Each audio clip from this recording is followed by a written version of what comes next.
Bine v-am găsit! Astăzi vreau să fac un tort cu cremă de dovleac.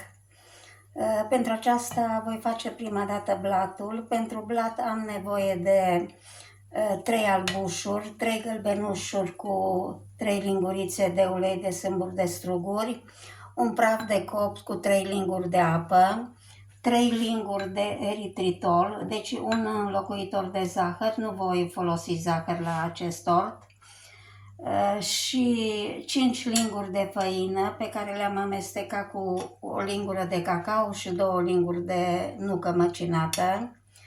Acum voi bate albușurile cu eritritolul.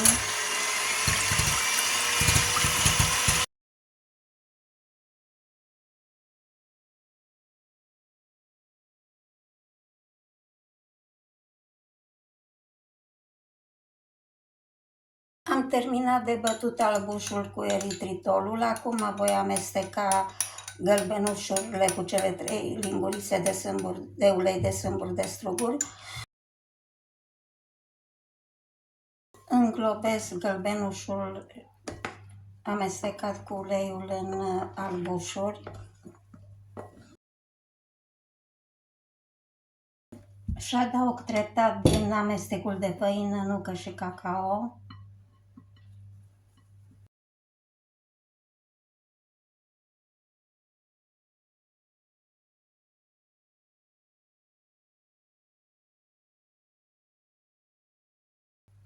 Voi pune compoziția pentru blat într-o formă rotundă, tapetată cu hârtie de copt.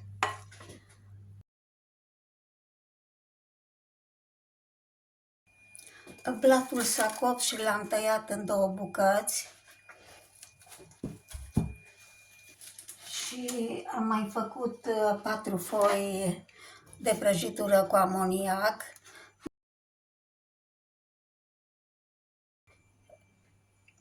Pentru cremă am făcut din 1,5 litri de lapte și 400 de mililitri de lapte de cocos, cu 320 de grame de griș și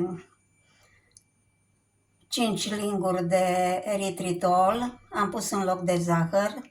Am făcut un griș pe care îl răcesc și o treime din griș am pus în bol împreună cu 1 kg 100 de grame de dovleac fiert în abur. Și acum o să amestec dovleacul cu grișul.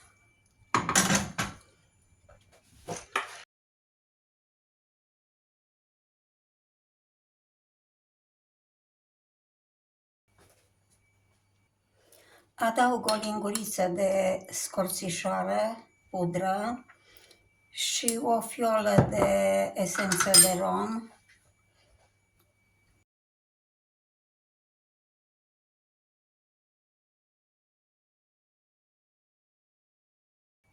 Încep să asamblez prăjiturile, deci cea sub formă de tort. Am să pun niște gem de măceșe.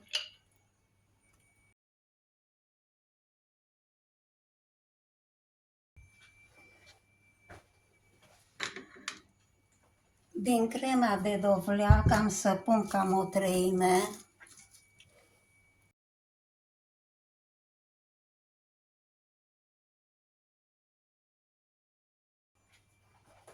Și voi pune peste dovleac bucățele de pișcoturi.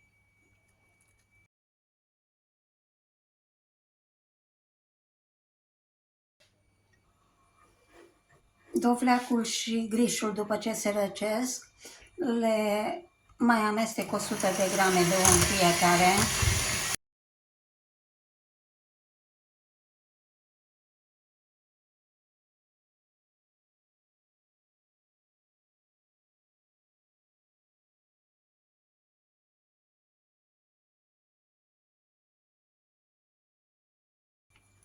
Voi pune cam o treime din cremă aici în formă.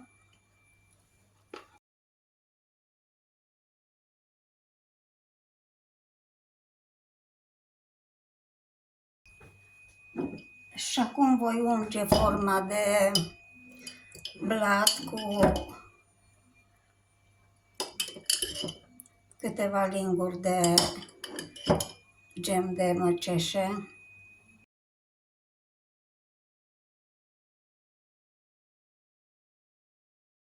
Și acum voi pune peste crema cu griș.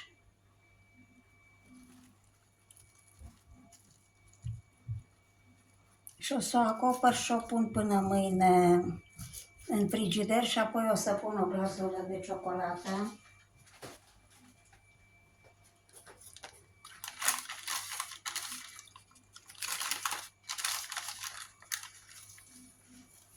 Deci o bag la frigider așa. Voi continua acum cu foile, am să umplu foile. Am pus într-o tavă hârtie de copt și prima foaie și voi turna tot grișul aici.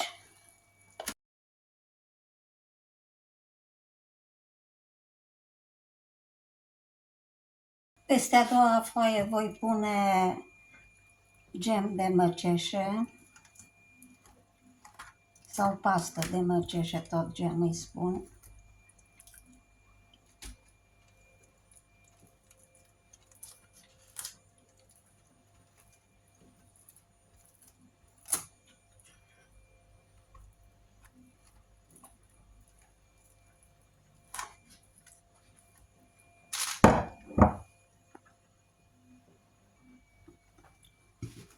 Pun a treia foaie și voi turna toată crema de dovleac.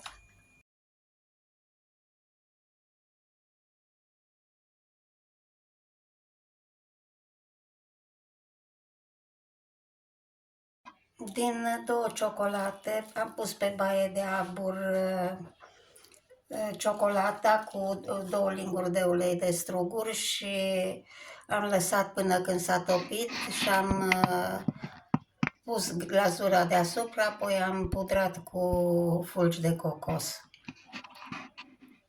Acum o las să se răcească și după aceea o bag în frigider.